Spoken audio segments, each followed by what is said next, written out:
Labubu ბოლო დროის ერთ-ერთი მთავარი ტრენდი ან ტენდენცია, რომელმაც მისი შემქმნელი ჩინური კომპანიის პოპმარტის საბაზრო კაპიტალიზაცია არ ნახულ ნიშნულამდე გაზარდა. ბოლო ერთ წელიწადში კომპანიის საბაზრო კაპიტალიზაცია დაახლოებით 500%-ით მომატებული, რაც ამ პერიოდში დაფიქსირებული ერთ-ერთი საუკეთესო შედეგია პლანეტაზე.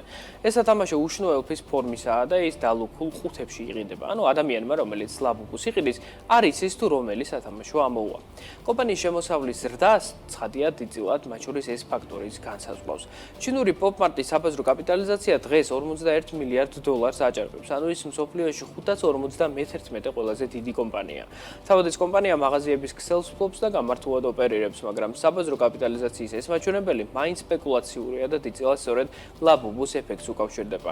ცოტა ხნის წინ პოპმარტის აქციებზე დაკვირვება ამერიკულმა მორგან სტენლიმ შეწყვიტა, რაც ინვესტორებმა უარყოფით სიგნალად შეაფასეს.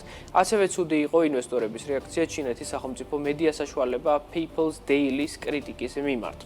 საინტერესოა, რომ დღევანდელი მონაცემებით ჩინური პოპმარტი გაცილებით დიდი კომპანიაა ვიდრე რუსული გაზპრომი, რომლის საბაზრო შეფასება 39 მილიარდ 200 მილიონი დოლარია, რომელიც ამაჩვენებლით მსოფლიოში 570 ადგილს იკავებს.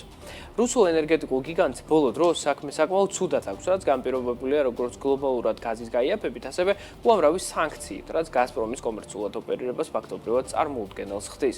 გაზპრომის აქციების ფასმა კლება 2022 წლის ივნისში დაიწყო და მას შემდეგ კომპანიამ შეფასების 70%-ზე მეტი დაკარგა.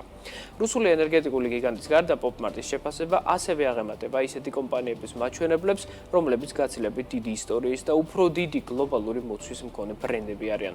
დღეს პოპმარტი უფრო ძვირი ღირს ვიდრე ფრანგული ორანჟი, იაპონური Honda, ამერიკული Electronic Arts, კორეული Hyundai და ამერიკული 7-Eleven. ჩინურ კომპანიებს შორის პოპმარტი 46 ადგილს იკავებს, ვაჭრობის სექტორში არსებულ კომპანიებს შორის კი ერთ-ერთი მოწინავეა მსოფლიოში, მაგრამ ჩინური კომპანიის აქცია მყიფეა, ამიტომაც ექსპერტები მასზე ფსონის დადებას არ ჩქარობენ.